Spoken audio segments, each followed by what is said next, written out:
السلام علیکم ورحمۃ اللہ وبرکاتہ، نحمدہ ونصلی علی رسولہ الکریم، اما بعد فاعوذ باللہ من الشیطان الرجیم، بسم اللہ الرحمن الرحیم، رب اشرح لی صدری ویسر لی امری واحلل عقدۃ من لسانی یفقہوا قولی۔ اب قیامت کے دن کو قائم کیوں کیا جائے؟ قیامت کا آنا ضروری کیوں ہے؟ سب سے پہلی بات یہ کہ اللہ تعالیٰ نے اس دنیا کو کھیل تماشے کے لیے نہیں بنایا، ہمیں ایسے ہی یہاں عیش و عشرت کرنے کے لیے نہیں بھیجا گیا، صرف کھانے پینے، شادی بیاہ کرنے اور کوئی جاب کرنے اور بچے پیدا کرنے اور پھر ان کو بڑا کرنے، ان کاموں کے لیے نہیں بھیجا گیا، بلکہ اللہ تعالیٰ نے ہمیں زندگی کا ایک مقصد دے کے یہاں بھیجا۔ اصل میں اللہ سبحانہ و تعالیٰ کا جو کریشن پلان ہے اس میں سب سے خوبصورت چیز جو ہمارے علم میں ہے وہ جنت ہے۔ اللہ نے جنت بنائی اور پھر اس جنت کے لیے ایسے لوگوں کا انتخاب کرنا مقصود ہے کہ جو واقعی اتنے پیارے ہوں، اتنے اچھے ہوں، اتنے اچھے اخلاق کے ہوں، اتنے اچھے اعمال والے ہوں کہ جو وہاں پر بسائے جائیں۔ تو اصل جگہ تو جنت ہے جس کے لیے انسان کو پیدا کیا گیا۔ آدم علیہ السلام کو بھی پہلے اور حوا کو وہیں بھیجا گیا تھا، لیکن وہ جنت کا سودا بڑا مہنگا ہے۔ وہاں تک جانے کے لیے انسان کو یہ پروو کرنا ہے کہ واقعی وہ اس کو کوالیفائی کرتا ہے، اور وہ کوالیفیکیشن ایمان اور عمل صالح کے ساتھ ہے۔ اور اس عمل صالح کے لیے یہ دنیا ہمیں ایک پلیٹ فارم کے طور پر دیا گیا ہے۔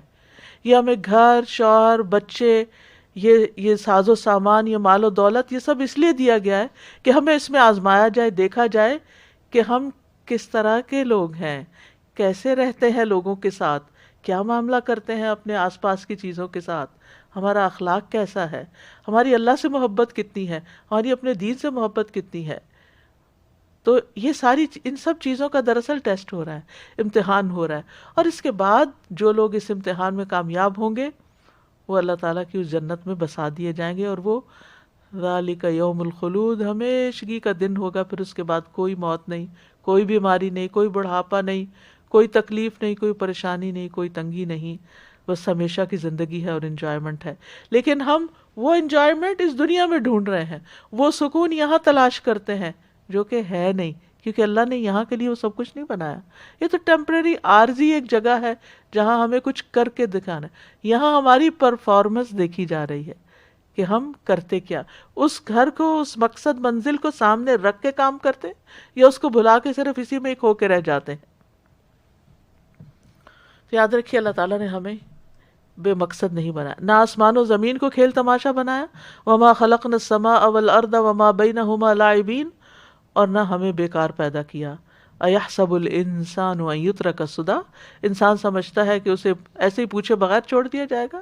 ایسا نہیں، اللہ نے موت اور زندگی کو بنایا لیبلوکم ایکم احسن عملا، تاکہ وہ آزما کر دیکھے کہ تم میں سے اچھے کام کون کرتا ہے۔ اور اس کے لیے اللہ تعالیٰ نے انسان کو ہدایت بخشی ہے۔ انا ہدیناہ السبیل اما شاکرا و اما کفورا، ہم نے اسے راستہ دکھا دیا ہے، خواہ وہ شکر کرنے والا بنے یا ناشکرا بنے۔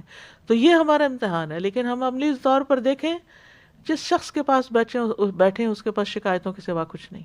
عمومی بات کر رہی ہوں، ہر ایک کی یہ نہیں کہ 100% ہر ایک ایسا ہی ہے، لیکن عمومی طور پر یہ ہے کہ انسان بڑا ہی ناشکرا ہے۔ وقلیل من عبادی الشکور، میرے بندوں میں سے بہت تھوڑے شکر گزار۔ اور یہ ہمارا ٹیسٹ ہے اس دنیا میں رہتے ہوئے کہ ہم شکر گزاری کرتے ہیں یا ناشکری کرتے ہیں۔ شکر گزار وہ ہوتا ہے جس سے نعمتیں نظر آتی ہیں، اور ناشکرا وہ ہوتا ہے کہ جو نعمتوں کو بھلا کر اللہ سبحانہ وتعالیٰ سے ناراض رہتا ہے اور بندوں سے بھی بد اخلاق رہتا ہے۔ تو یاد رکھیے، دنیا دارالعمل ہے اور دارالجزا آخرت ہے۔ اور ایک اور جگہ پر اللہ تعالیٰ واضح طور پر بتاتے ہیں کہ نیک لوگوں کو صلہ دینے کے لیے اللہ قیامت قائم کرے گا۔ الذین آمنوا وکانوا یتقون لہم البشریٰ فی الحیاۃ الدنیا وفی الآخرہ لا تبدیل لکلمات اللہ ذلک هو الفوز العظیم، جو ایمان لائے اور وہ تقوی اختیار کرتے تھے، انہی کے لیے دنیا کی زندگی میں خوشخبری ہے اور آخرت میں بھی۔ اللہ کی باتوں میں کوئی تبدیلی نہیں، یہی بہت بڑی کامیابی ہے۔ وَلَأَجْرُ الْآخِرَةِ خَيْرٌ لِّلَّذِينَ آمَنُوا وَكَانُوا يَتَّقُونَ، اور یقیناً آخرت کا اجر ان لوگوں کے لیے کہیں بہتر ہے جو ایمان لائے اور ڈرتے رہے۔ والذین آمنوا وعملوا الصالحات لنبوئنہم من الجنۃ غرفا تجری من تحتها الانہار خالدین فیہا نعم اجر العاملین الذین صبروا وعلی ربہم یتوکلون. اور جو لوگ ایمان لائے اور انہوں نے نیک عمل کیے ہم انہیں ضرور ہی جنت کے اونچے گھروں میں جگہ دیں گے جن کے نیچے سے نہریں بہہ رہی ہوں گی، ہمیشہ ان میں رہنے والے ہیں. یہ ان عمل کرنے والوں کا اچھا بدلہ ہے جنہوں نے صبر کیا. تو شکر کے بعد صبر بڑا ضروری ہے اور اپنے رب پر ہی بھروسہ رکھتے ہیں. کوشش کرنے والوں کو ان کی محنت کا اجر وہاں دیا جائے گا. ومن اراد الآخرۃ وسعى لها سعيها وهو مؤمن فاولئک کان سعیہم مشکورا. جس نے آخرت کا ارادہ کیا اور اس کے لیے کوشش کی جو اس کے لائق کوشش ہے، جتنی ریکوائرڈ ہے اتنی کوشش کی، یعنی کہ جتنی انسان کا دل کرے بس، جبکہ وہ مومن ہو، تو یہی لوگ ہیں جن کی کوشش ہمیشہ سے قدر کی ہوئی ہے. یعنی بندہ شکر گزار ہوگا تو اللہ تعالیٰ بھی اس کا قدردان ہوگا اور اس کی کوششوں کی قدر فرمائے گا. اور اسی طرح ظالموں کو ان کے اعمال کی سزا دینے کے لیے قیامت قائم کی جائے گی. ان کے کبھی اعمال کی سزا کے طور پر وہ دن میں اس دن میں بدلہ دیا جائے گا. وَكَذَلِكَ نَجْزِي مَنْ أَسْرَفَ وَلَمْ يُؤْمِنْ بِآيَاتِ رَبِّهِ وَلَعَذَابُ الْآخِرَةِ أَشَدُّ وَأَبْقَىٰ. اور اسی طرح ہم اس شخص کو جزا دیتے ہیں جو حد سے گزر جائے اور اپنے رب کی آیات پر ایمان نہ لائے، اور یقیناً آخرت کا عذاب زیادہ سخت اور زیادہ باقی رہنے والا ہے. متکبرین، فاسقین، مشرکین، منافقین، ان سب کے لیے. اور پھر نیکی اور بدی کرنے والوں کا فرق ظاہر کرنے کے لیے کون اچھے کام کر کے آئے اور کون برے. ام حسب الذین اجترحوا السیئات ان نجعلہم کالذین آمنوا وعملوا الصالحات سواء محیاہم ومماتہم ساء ما یحکمون. یا وہ لوگ جنہوں نے برائیوں کا ارتکاب کیا انہوں نے گمان کر لیا کہ ہم انہیں ان لوگوں کی طرح کر دیں کہ جو ایمان لائے اور انہوں نے نیک اعمال کیے، ان کا جینا اور مرنا برابر ہوگا. ایسا نہیں ہو سکتا. اچھے اعمال والے ایک طرف ہوں گے اور برے والے دوسری طرف ہوں گے. پھر ایک اور جگہ سے پتہ چلتا ہے کہ حقداروں کو حق دلانے کے لیے قیامت کا دن قائم کیا جائے گا. اس دنیا میں کسی کو بھی اس کا پورا حق نہیں مل سکتا. مثلا ہم ماں باپ کا حق کہاں سے دے سکتے؟ انہوں نے ہمارے لیے جو تکلیفیں اٹھائیں اس کا حق کہاں سے دے سکتے؟ تو یہ حق ان کو کہاں سے ملے گا؟ کون دے گا؟ اللہ ہی دے گا. اسی طرح ایک شخص پر ظلم ہو جاتا ہے دنیا میں، اس کی جان ہی لے لی جاتی. دنیا میں کون سی جگہ ہے جہاں سے جا کر وہ اپنی جان لوٹائے گا یا اس ظلم کا ظالم کو بدلہ دیا جائے گا؟ نہیں ہے. اس کے لیے آخرت کا ہونا ضروری ہے. اسی طرح وہ لوگ جو دوسروں کو ٹارچر کرتے رہتے ہیں اور بظاہر بڑے اچھے بنے رہتے ہیں، کوئی نہیں جانتا اللہ کے سوا کہ وہ دوسروں کے لیے کتنی بڑی مصیبت بنے ہوئے ہیں. دنیا میں کون ان کو پکڑ کے سزا دے گا؟ یعنی کچھ اعمال تو ایسے ہیں جو ظاہر نظر آتے ہیں اور کچھ چھپے ہوئے اعمال ہیں. تو اللہ سبحانہ تعالیٰ تو عالم الغیب والشہادہ ہے، لہٰذا وہ سب جانتا ہے. اور پھر یہ یاد رکھیے کہ ہمارے اعمال کا بدلہ اور صلہ صرف ظاہری اعمال پر نہیں دیا جائے گا، بلکہ اعمال کے بدلے کا فرق اندر کی نیتوں کے اوپر ہوگا. ایک شخص کا عمل چھوٹا سا ہوگا لیکن اس کے اندر اخلاص بہت بڑا ہوگا، اور اس کے مقابلے میں ایک شخص جو اس کے مقابل ہوگا اس کا عمل بہت بڑا ہوگا لیکن اس کے اندر اخلاص بہت چھوٹا ہوگا. تو جس کا اخلاص زیادہ ہوگا اس کا اجر بہت بڑا ہوگا، چاہے دوسرے کا عمل بہت بڑا ہو.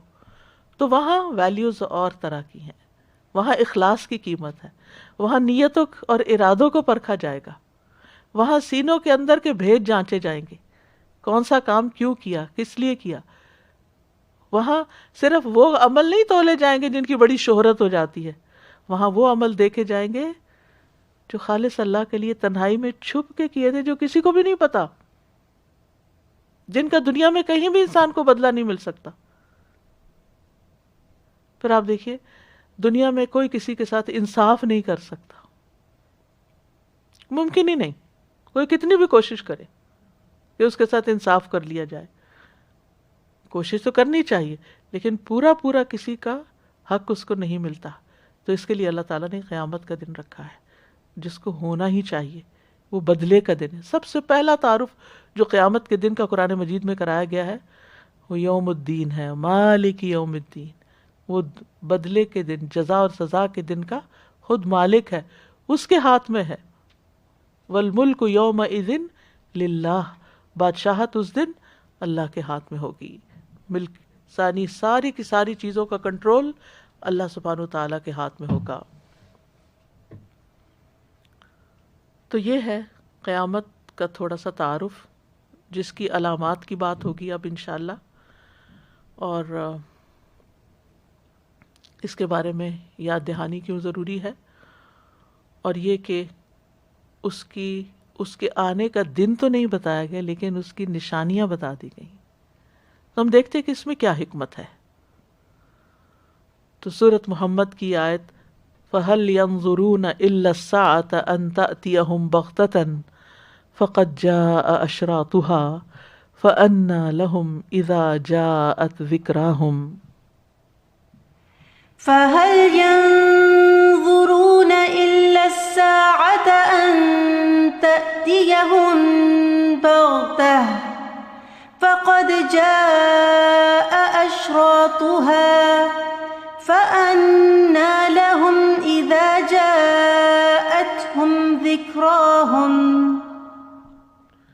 تو کیا یہ لوگ بس قیامت ہی کے منتظر ہیں؟ جب ہم قیامت کا بیان تو اکثر سنتے بھی ہیں یا جانتے بھی ہیں،